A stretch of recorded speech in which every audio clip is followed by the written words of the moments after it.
Ela tinha um título, uma herança e um destino traçado. Ele apenas o silêncio de quem nasceu para servir. No Brasil do século XIX, onde os salões ditavam regras e o amor era moeda de troca, ninguém ousava atravessar a linha que separava uma dama de um criado. Mas eles ousaram. Essa não é só uma história de amor proibido. É sobre coragem, sobre escolhas que desafiam o sangue, o nome e o tempo. Uma jovem nobre prometida a um conde, mas que encontrou seu verdadeiro amor nos olhos de quem jamais poderia ser escolhido. Prepare-se para viver uma paixão que rompeu as correntes do império. Uma história intensa, com reviravoltas, fugas, cicatrizes e um final que só o amor verdadeiro poderia escrever. Você vai sentir cada batida do coração dessa jornada. Brasil, ano de 1878. Enquanto o império ainda resplandecia sob o governo de Dom Pedro II, as estruturas que o sustentavam já tremiam por dentro. A escravidão, embora ainda legal, era contestada nos círculos mais progressistas do país e nas vastas fazendas de café do Vale do Paraíba, onde a aristocracia rural mantinha seus impérios privados, o mundo parecia resistir ao tempo, uma bolha de tradição, luxo e poder que escondia, sob tapetes e colunas, o peso de incontáveis silêncios. Em uma dessas propriedades, grandiosa e afastada, vivia a jovem Beatriz de Albuquerque e Melo, filha única do Barão de Areal. Criada sob os moldes europeus, fora educada desde a infância para representar a excelência da elite brasileira. Bordado, francês, etiqueta, piano e obediência. Essas eram as virtudes que adornavam sua existência. Tudo nela refletia uma beleza comedida, clássica, treinada para ser admirada, mas jamais desafiadora. Beatriz era uma flor cultivada sob redoma. Aos 19 anos era considerada a promessa mais nobre da região. E embora todos à sua volta sorrissem ao imaginar seu futuro como condessa, ela mesma, em silêncio, temia o peso dessa promessa. O barão, seu pai, homem severo e orgulhoso, havia selado um acordo com um aristocrata europeu em busca de reconstrução financeira. O conde Vittorio de Bracciano, italiano, dono de um título antigo e falido. O conde, quase 20 anos mais velho que Beatriz, era um homem respeitável nos modos, refinado no discurso, mas distante, mecânico, incapaz de olhar além das aparências. Para ele, Beatriz era mais um elo no projeto de restauração de sua linhagem, uma peça a ser encaixada. Com a chegada do conde à propriedade, os dias de Beatriz tornaram-se ainda mais silenciosos. A casa enchia-se de sorrisos forçados e planos conjugais discutidos entre os pais, enquanto ela apenas obedecia, assistindo ao próprio destino ser escrito à tinta dourada. Foi durante esse período que Mateus chegou à fazenda. Um novo criado, silencioso, atento e discreto. Diferente dos outros, havia nele um cuidado incomum, uma educação refinada que destoava de sua posição. Pouco se sabia sobre sua origem. Comentava-se que fora recomendado por um padre da corte, que sabia ler, escrever e que era especialmente confiável. Mateus havia sido designado como responsável pela biblioteca, correspondências e vinhos, um criado de dentro, cujas tarefas exigiam discrição e inteligência. Era filho de mãe escravizada e de um pai branco que jamais o reconhecera. Criado em conventos e instruído por religiosos abolicionistas, cresceu entre livros, histórias e silêncios. Beatriz o notou pela primeira vez em uma manhã de fim de verão, quando cruzava a varanda em direção ao jardim. Ele carregava um cesto de lenha e passou por ela sem dizer uma palavra, mas algo em seu olhar a fez parar. Não foi o atrevimento de encará-la, porque ele não o fez. Foi justamente o contrário. A forma como desviou os olhos com respeito e contenção, e ainda assim carregava nos ombros uma dignidade tão inesperada que ficou marcada nela. A partir daquele momento, os caminhos dos dois passaram a se cruzar mais vezes. Primeiro por coincidência, depois pelo destino. Nos corredores da casa, nos arredores da biblioteca, nos jardins. Mateus demonstrava uma sensibilidade rara para a posição que ocupava. Sabia escutar, sabia calar. E talvez por isso ela passou a buscá-lo nos espaços silenciosos da casa, onde não era necessário fingir. A presença dele se tornou uma pausa na sua rotina. Ela percebia como ele organizava os livros com cuidado, como observava os quadros com reverência, como tocava os objetos da casa com a delicadeza de quem sabe que não pertence àquele mundo, mas compreende seu valor. Ele não falava muito, mas quando o fazia, suas palavras tinham a força de quem carrega sabedoria acumulada, e não apenas frases decoradas. Enquanto o conde exibia suas viagens, suas garrafas de vinho europeias e sua opinião rígida sobre a política do império, Mateus observava o mundo com outra lente. Ele via a injustiça nas entrelinhas, a beleza nas coisas pequenas, e isso transparecia nos pequenos gestos. Beatriz passou a perceber que havia mais inteligência e ternura em um comentário silencioso de Mateus do que em todas as horas de conversa polida com o conde. E com o tempo, ela começou a sentir algo mais. Primeiro foi curiosidade, depois admiração, até que, inevitavelmente, tornou-se desejo. Um desejo não carnal, mas de proximidade, de troca, de liberdade emocional. Algo que jamais sentira antes. Essa atração, embora nunca admitida, começou a crescer entre ambos. E mesmo sem toques, mesmo sem palavras claras, o vínculo se formava com força. Era perceptível nos olhares, nas pausas demoradas, na forma como ele deixava um livro específico à vista, como se adivinhasse o que ela precisava ler. Como se dissesse, eu vejo você. Naquela casa marcada por regras e aparências, o sentimento entre os dois era um ato silencioso de rebeldia. Algo sutil, mas perigoso. Um fio invisível que os conectava e que se esticava mais a cada dia. Beatriz, sem saber, havia cruzado um limite invisível.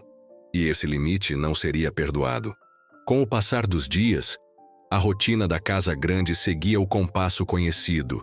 Jantares formais, visitas de fazendeiros vizinhos, cartas trocadas com a corte e os preparativos discretos para o casamento que se aproximava.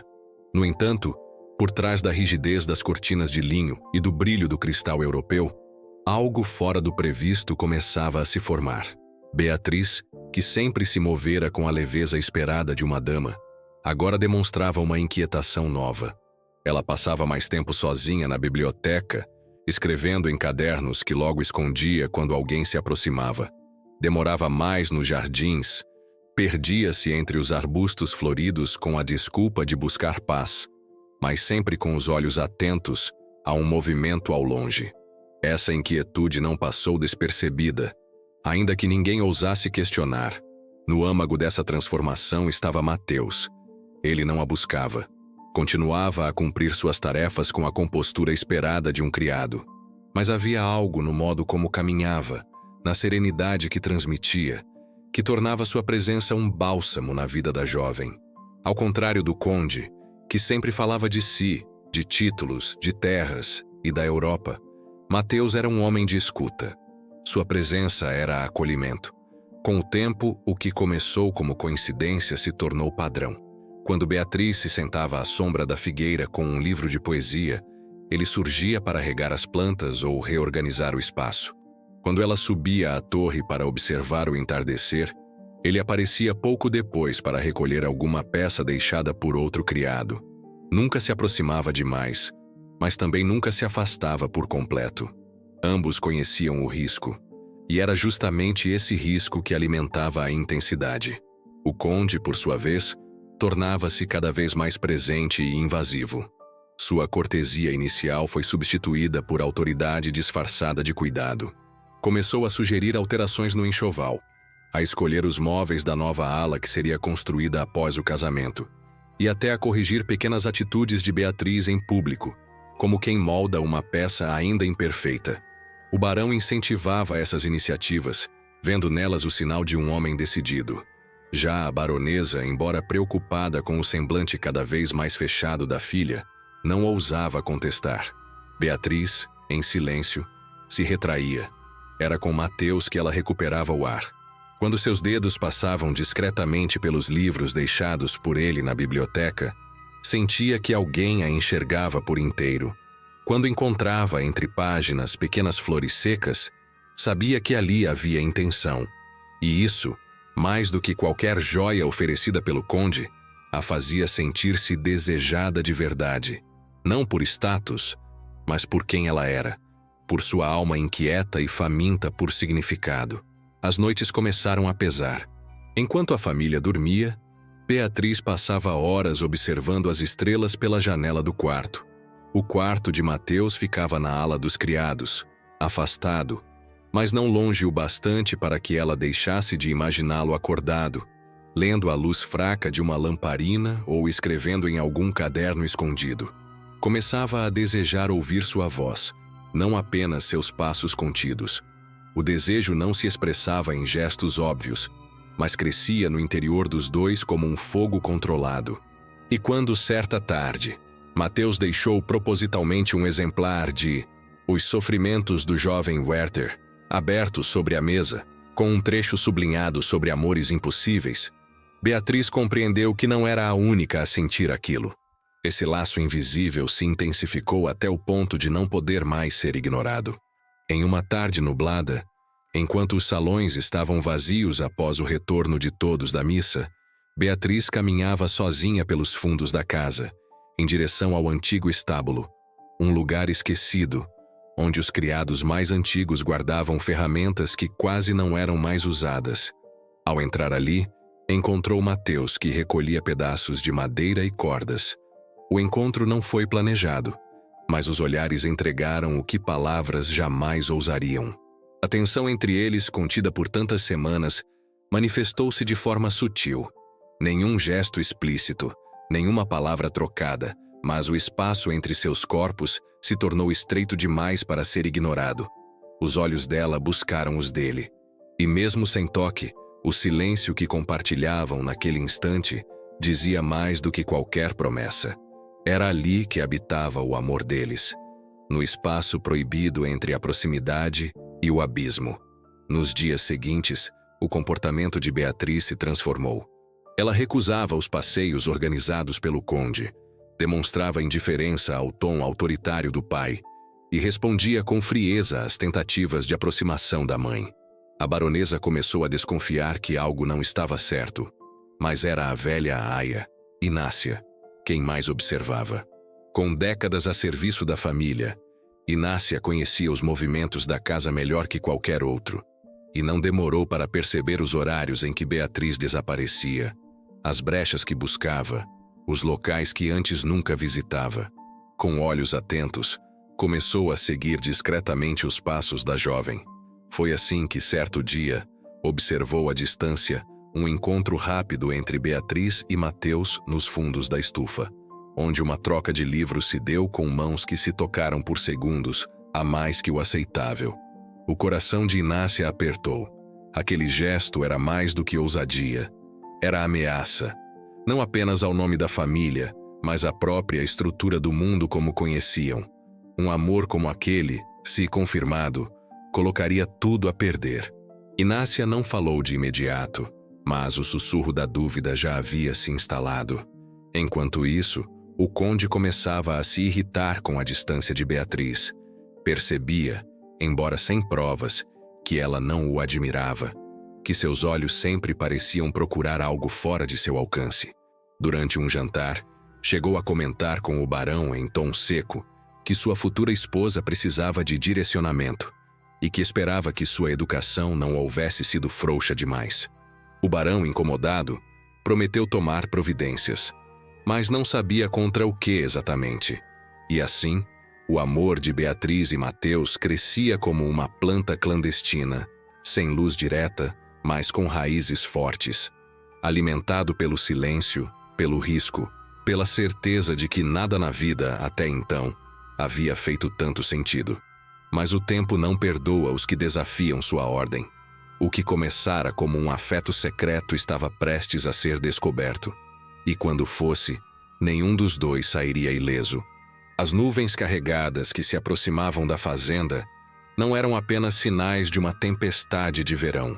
Eram presságios de algo mais denso, mais sombrio. Algo que se formava não no céu, mas dentro da casa grande. Beatriz e Mateus, até então protegidos por frestas e silêncios, agora eram seguidos por olhares atentos, embora dissimulados. A presença constante da jovem nos jardins, o brilho disfarçado de seus olhos sempre que cruzavam os de Mateus, os sorrisos contidos, os gestos comedidos, mas carregados de intenção. Tudo isso aos poucos começou a chamar a atenção. O conde, perspicaz em sua frieza, passou a sentir que algo escapava ao seu controle. E como era típico de homens acostumados a dominar, respondeu com rigidez.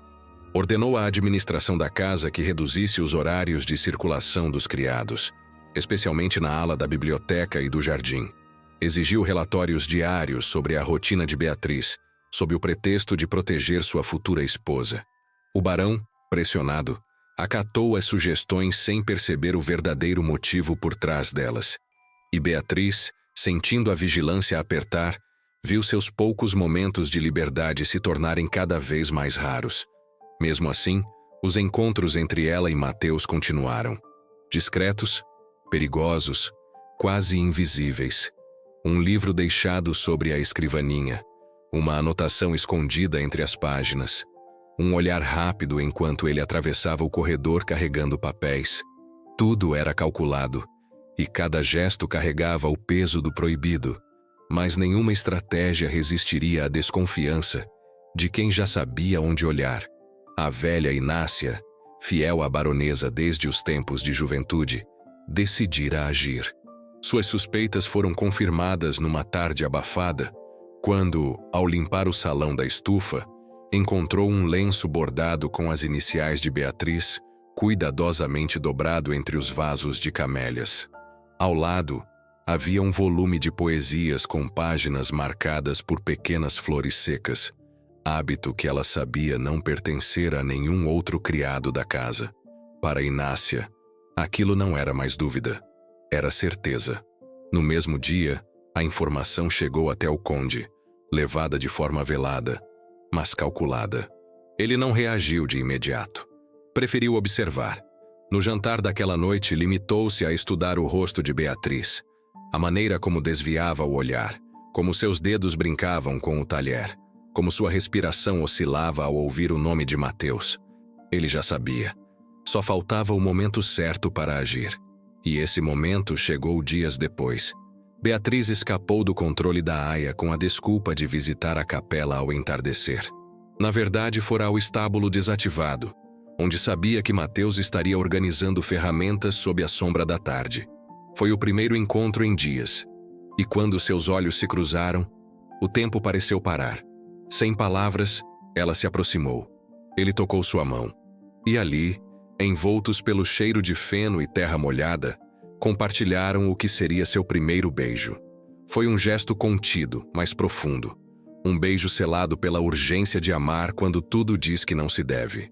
Um beijo que rompeu o silêncio de semanas e fez explodir tudo aquilo que até então era apenas latente.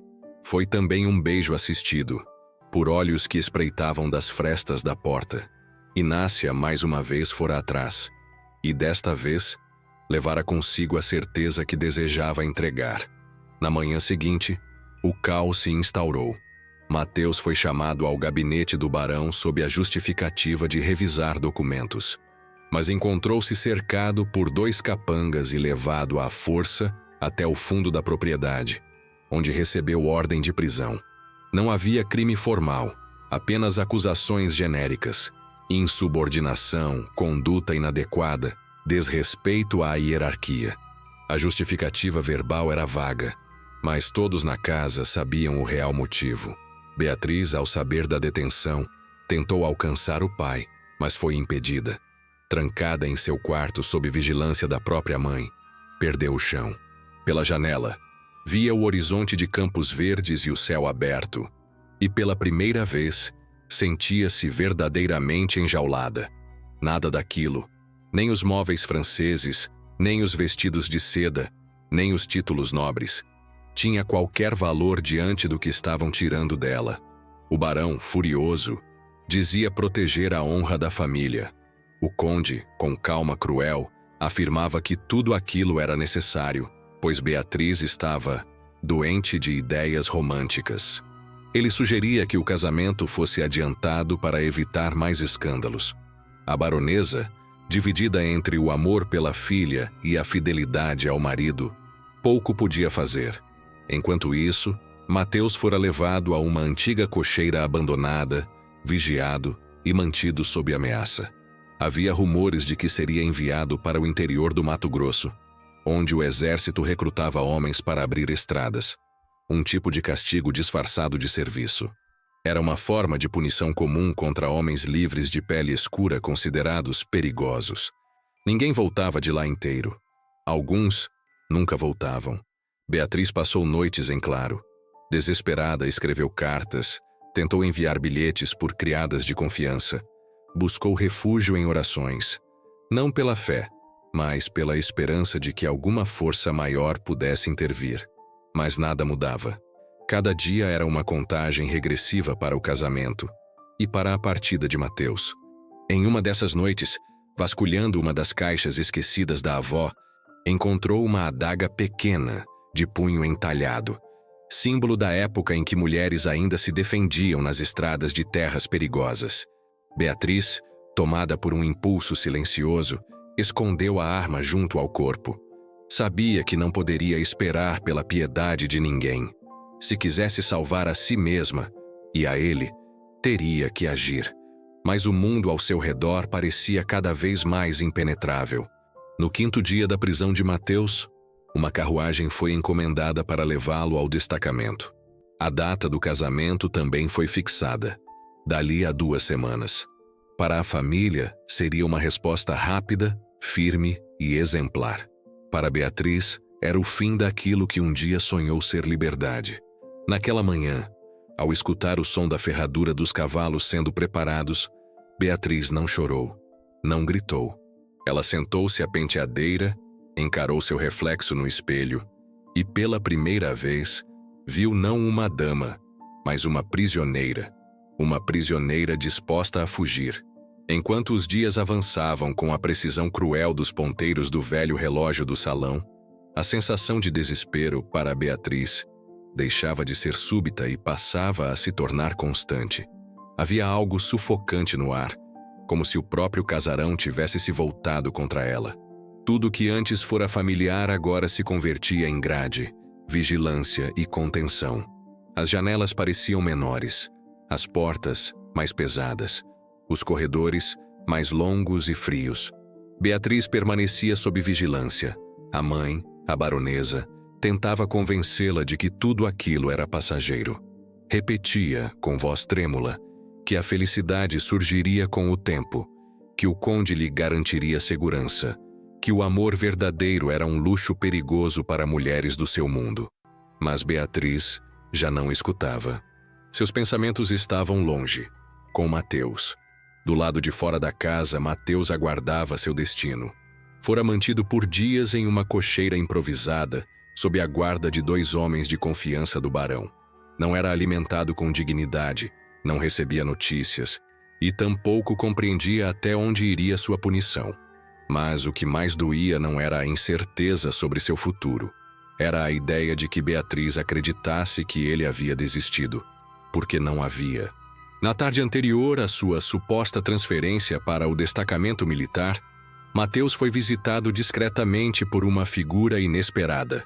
O padre José Tomás, um velho conhecido da corte, que viera à fazenda para intermediar negócios do clero com o barão. Ao saber da prisão do jovem, exigiu vê-lo sob o pretexto de ministrar-lhe os últimos sacramentos. O encontro foi breve, mas revelador.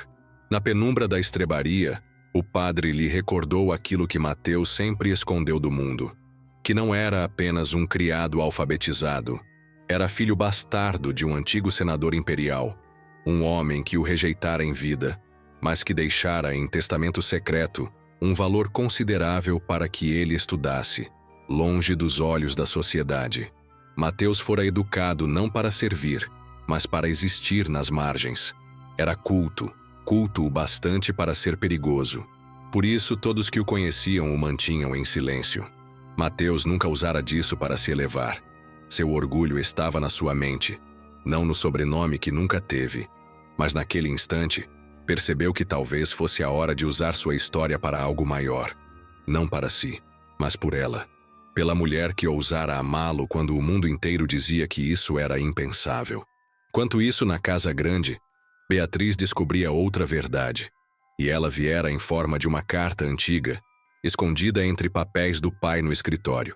A carta, escrita pela avó, descrevia em tom emocionado uma história antiga, esquecida nos salões de família, um romance proibido vivido por uma ancestral distante que fugira com um homem simples durante os anos de independência do Brasil. O fim fora trágico, mas a carta carregava um aviso, que a liberdade, mesmo quando custa caro, vale mais do que a permanência na gaiola. A leitura daquela carta quebrou o último elo que prendia Beatriz à ideia de dever. Ali, ela compreendeu que a história de sua linhagem era feita não apenas de títulos e convenções, mas também de mulheres que ousaram quebrar as regras. Pela primeira vez, sentiu-se herdeira de algo real, não de ouro, mas de coragem. Na madrugada seguinte, com os corredores ainda silenciosos, ela colocou o plano em movimento. Vestida com roupas simples, cortou os cabelos com uma faca de cozinha e cobriu a cabeça com um lenço. Escondeu uma pequena quantia em moedas dentro de uma bolsa de tecido e amarrou aos tornozelos faixas para disfarçar os sapatos finos.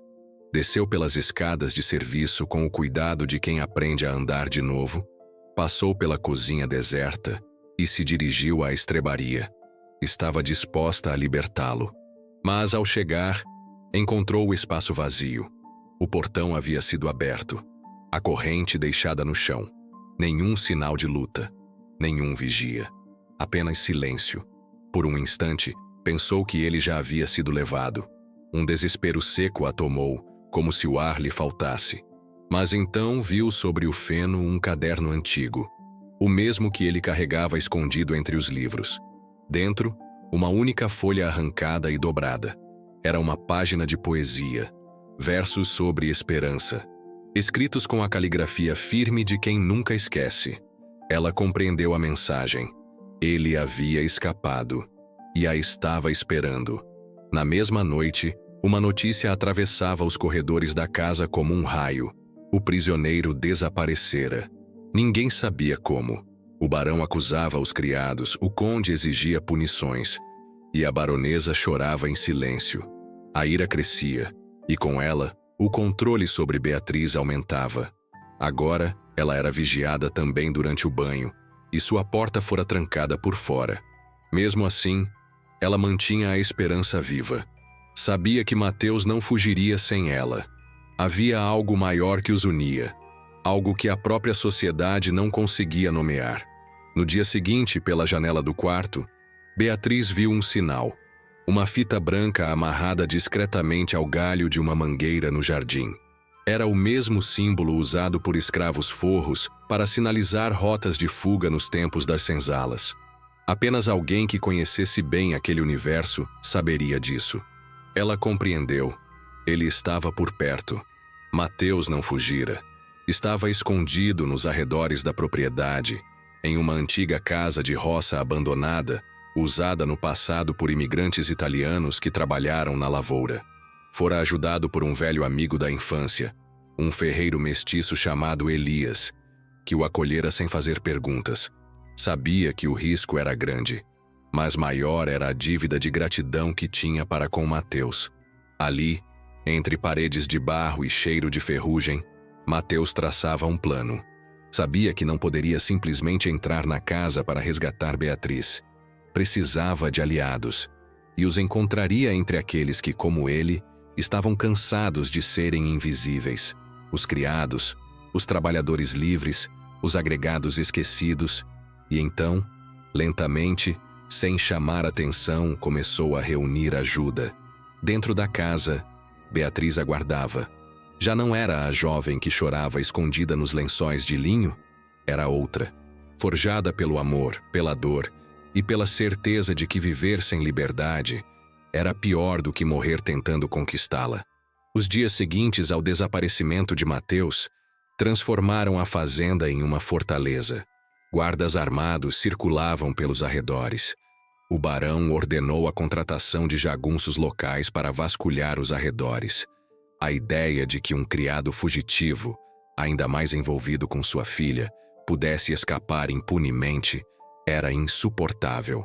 Para ele, era uma afronta pessoal. Para o conde, um risco político e social que precisava ser sufocado antes que chegasse aos ouvidos da corte. Beatriz estava reclusa, sob vigilância constante, mas seus olhos não deixavam de buscar a janela. A cada nova alvorada, vasculhava o horizonte como quem procura uma salvação em forma de sombra. Sabia que ele estava próximo. Sabia que ele atiraria dali. E ele estava. Escondido nas matas vizinhas, Mateus se movimentava com cautela, amparado por trabalhadores da roça, agregados e ex-escravizados que há muito tempo nutriam gratidão por sua gentileza e coragem. A rede de apoio, discreta e silenciosa, começou a tomar forma. Alguém entregou uma muda de roupas para Beatriz, escondida entre mantas no cesto de roupas lavadas.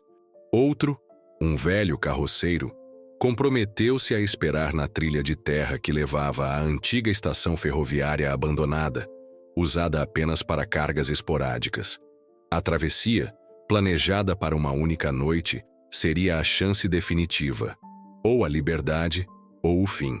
Beatriz esperou o momento certo, e ele chegou numa madrugada abafada de lua nova, quando a escuridão parecia mais densa e o som dos grilos abafava os passos leves pela casa adormecida. Com a ajuda de uma criada silenciosa, de nome Rosa, que lhe devia um favor antigo, conseguiu destrancar a porta dos fundos e alcançar o jardim. Não levou nada além do essencial. Uma pequena bolsa com moedas, um crucifixo da mãe escondido no busto do vestido e o caderno de anotações onde guardava os poemas deixados por Mateus. Caminhou com pressa e leveza, cruzando o pomar até chegar à cerca lateral, onde um vão havia sido deixado aberto de propósito dias antes. Do outro lado, ele a esperava. Quando se viram, os dois não disseram palavra. Havia pressa demais para lágrimas. Mateus apenas segurou sua mão e juntos correram pela trilha estreita, em silêncio, com o coração explodindo no peito. A estrada até a velha estação levava quase 1 hora a pé. Eles fariam em metade disso com sorte. E coragem. Enquanto isso, na fazenda, Rosa voltou aos seus afazeres como se nada tivesse acontecido. Mas não demorou para que o sumiço fosse notado. A baronesa, ao entrar no quarto da filha e encontrá-lo vazio, soltou um grito abafado. O barão foi acordado com urgência, e o conde, informado poucos minutos depois, exigiu uma busca imediata. Cavaleiros foram montados às pressas. A ordem era clara: encontrar Beatriz custasse o que custasse. Na trilha, os passos de Mateus e Beatriz afundavam na lama deixada por uma chuva recente. O céu carregado parecia conspirar, e o som dos galhos sendo pisados por cavalos à distância apressava os dois amantes. Quando chegaram à margem do riacho, tiveram que atravessar descalços, segurando-se um no outro. Beatriz escorregou e quase caiu, mas ele a segurou com força, puxando-a de volta como quem resgata mais do que um corpo. Resgata um futuro.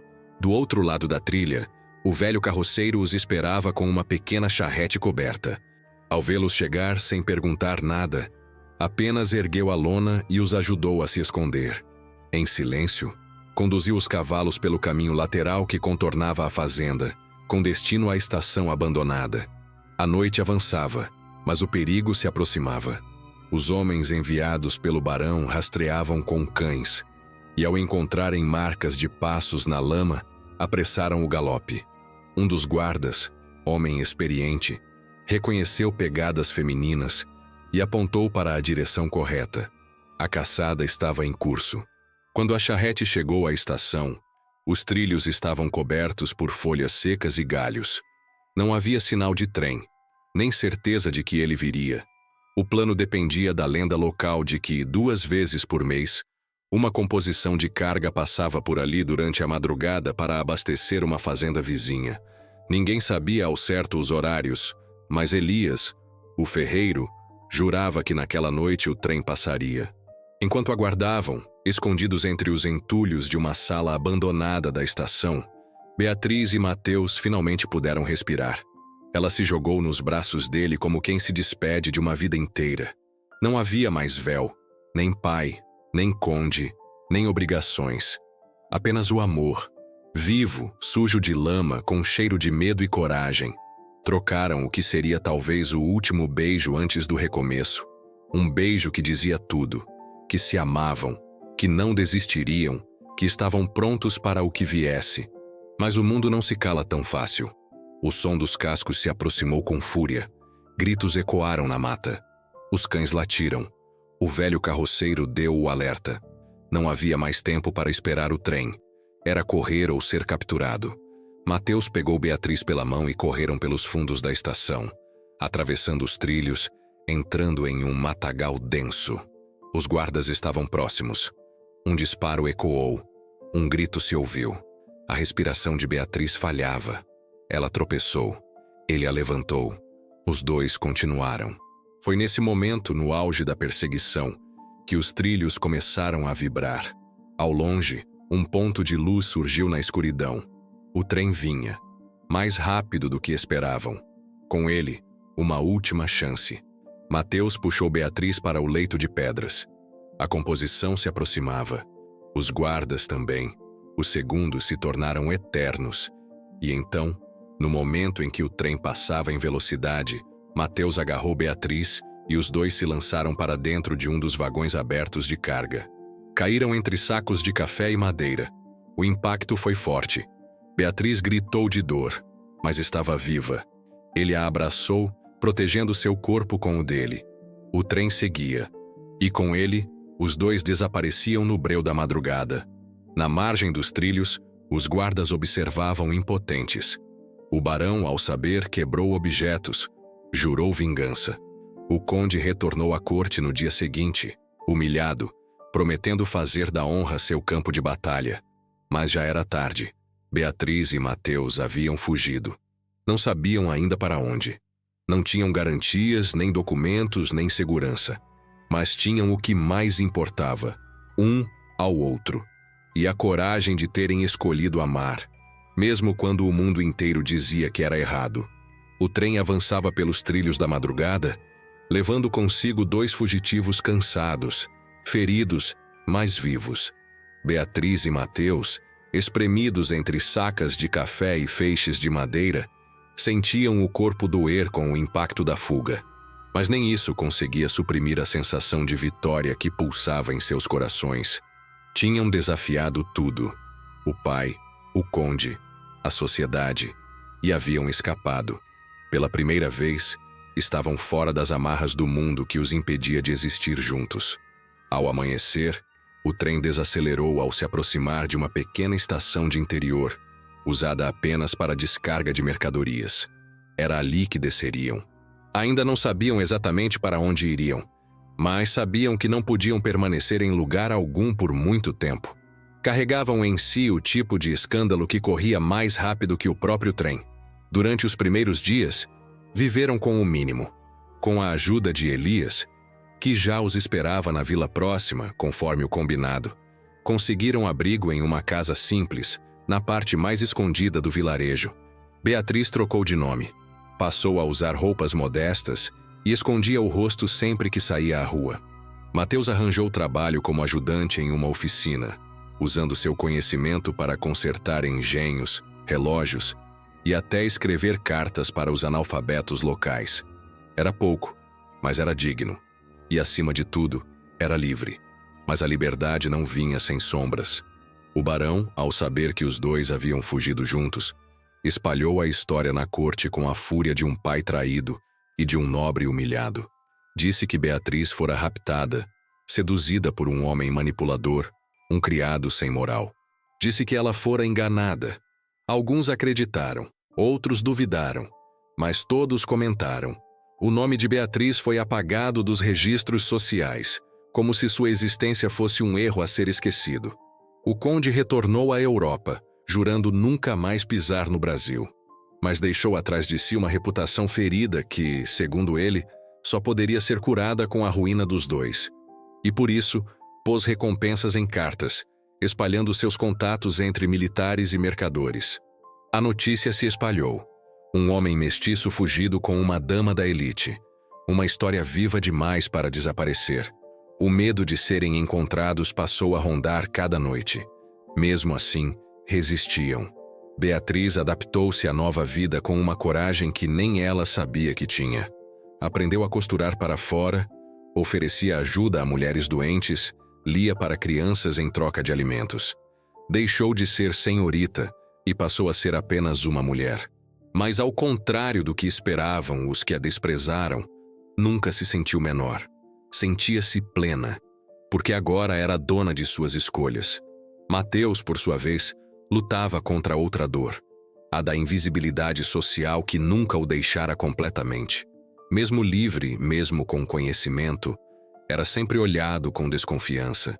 Seu tom de pele, sua inteligência, seu silêncio constante, tudo o tornava suspeito para os que viam apenas com os olhos, mas era o amor de Beatriz que o fortalecia. Ela o enxergava inteiro, e isso bastava.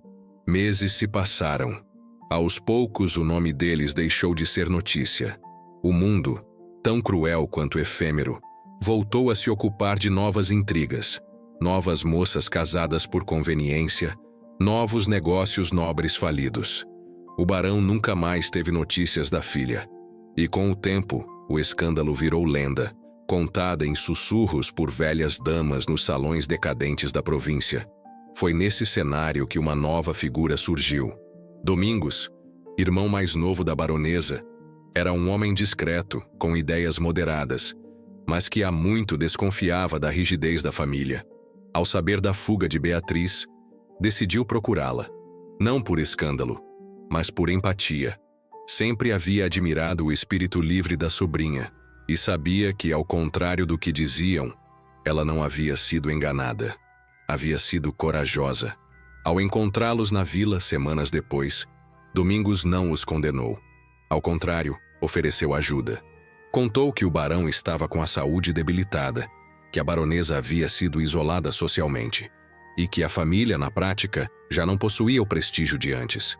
Disse também que a monarquia vivia dias de incerteza, com a voz dos republicanos crescendo e os abolicionistas ganhando força. Foi Domingos quem propôs um novo recomeço.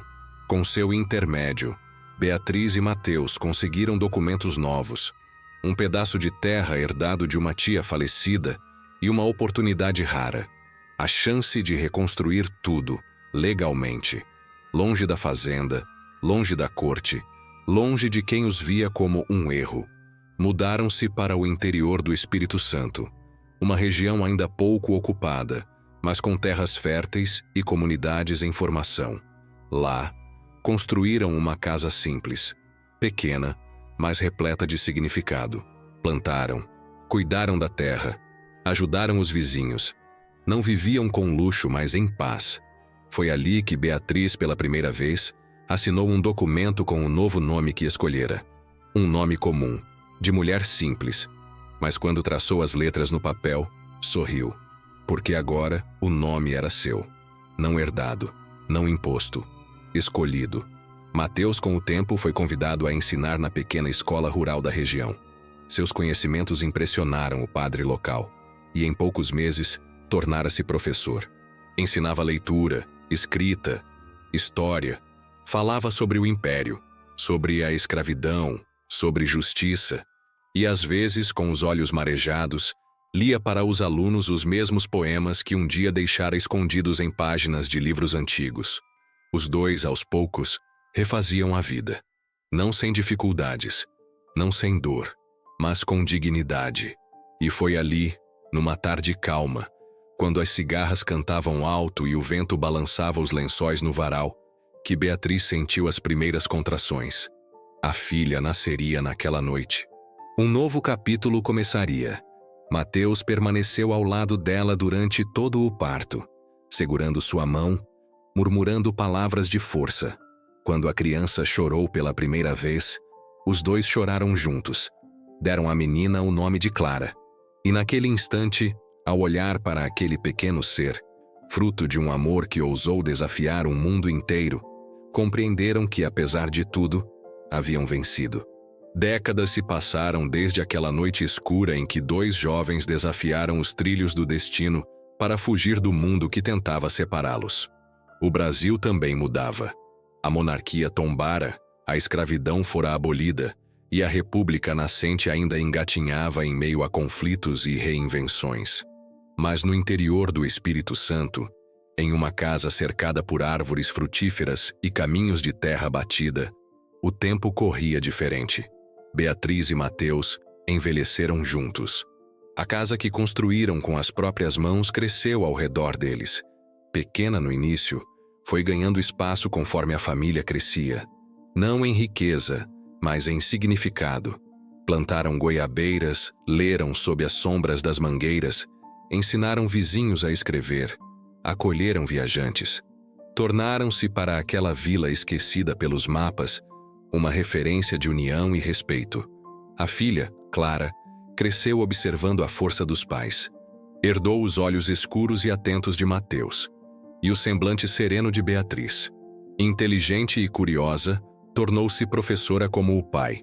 Gostava de fazer perguntas difíceis, desafiava os homens da vila com argumentos afiados e sonhava em estudar no Rio de Janeiro.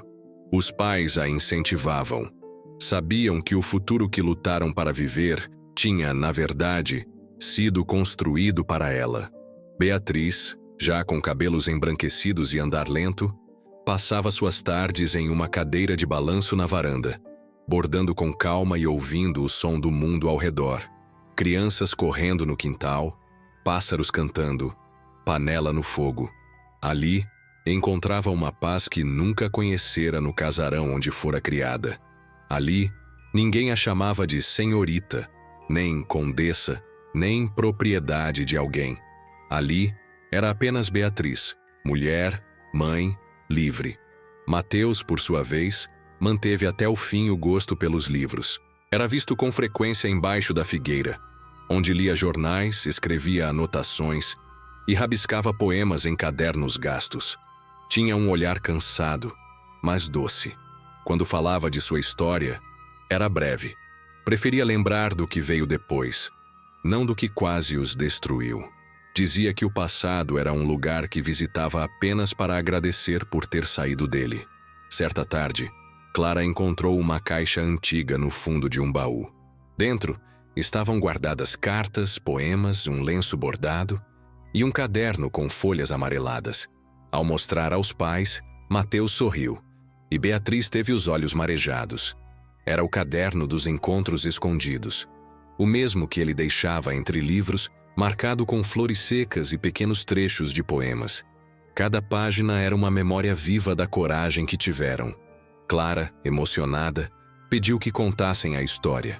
Queria saber de onde vieram, como se conheceram, como enfrentaram tudo. E naquela noite, pela primeira vez, os dois contaram tudo, sem esconder as dores, sem suavizar as dificuldades, mas também sem ressentimento. Beatriz contou como foi crescer em uma gaiola dourada, como era ser educada para agradar, para obedecer, para representar. Como o amor verdadeiro chegara não com luxo, mas com silêncio, com escuta, com igualdade.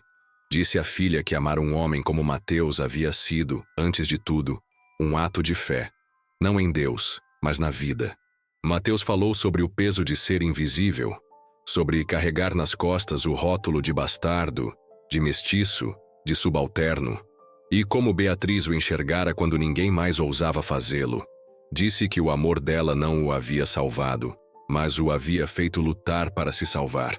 Clara os escutou em silêncio, e ao final prometeu que escreveria essa história, que a tornaria conhecida, não como romance, mas como verdade, para que outras mulheres, outros homens, outros jovens soubessem que o amor, quando verdadeiro, não se curva ao medo. Nos anos seguintes, o casal viu o mundo mudar ao redor. A vila cresceu, A estrada de ferro chegou, e com ela, os jornais começaram a circular com mais frequência. Beatriz lia com espanto manchetes sobre novas leis, novos presidentes, novas lutas. Mas também lia sobre mulheres votando, sobre escolas mistas, sobre professores negros sendo reconhecidos, e sorria. Sabia que, de alguma forma, haviam sido parte disso. E quando a idade chegou com mais força, quando o corpo já não respondia com a mesma vitalidade, Beatriz e Mateus sentavam-se juntos na varanda e relembravam. Falavam do primeiro olhar, do beijo escondido no estábulo, da fuga no trem, da filha nos braços. Riam das dificuldades, emocionavam-se com as perdas e, acima de tudo, sentiam orgulho por terem resistido. A história deles nunca esteve nas páginas dos livros oficiais, nem nas revistas das senhoras da corte, mas viveu nos olhos daqueles que os conheceram, no respeito conquistado, no amor cultivado com paciência e verdade. Quando Mateus partiu, numa manhã tranquila de junho, Beatriz segurava sua mão. Ele se foi sereno, com os olhos fixos nos dela e um sorriso leve no rosto. Não precisaram dizer nada. Tudo já havia sido dito e vivido. Beatriz sobreviveu a ele por mais alguns anos. Escreveu cartas à filha, deixou bilhetes escondidos pela casa e, em seu último dia, pediu para ser enterrada com o lenço que usava nos encontros escondidos. Disse que queria reencontrar Mateus como no primeiro dia, com o coração em brasa e os olhos cheios de coragem. Foram sepultados lado a lado, sob uma árvore frondosa, em um campo simples, onde hoje há uma pequena lápide com poucas palavras, sem brasões, sem sobrenomes pomposos. Apenas Beatriz e Mateus viveram como quiseram, e para quem lê talvez seja pouco, mas para quem ama é tudo. Alguns amores não nascem para obedecer. Eles surgem como sussurros no meio da rigidez, crescem nas brechas da ordem, florescem onde só havia silêncio. Beatriz e Mateus não foram apenas dois jovens apaixonados. Foram dois corações que ousaram caminhar juntos quando o mundo inteiro dizia que não podiam. Escolheram a liberdade, mesmo que ela custasse tudo. E no fim, provaram que o amor verdadeiro não se curva ao tempo, ao título, nem ao medo. Se essa história tocou seu coração, compartilhe com alguém que acredita no poder do amor corajoso.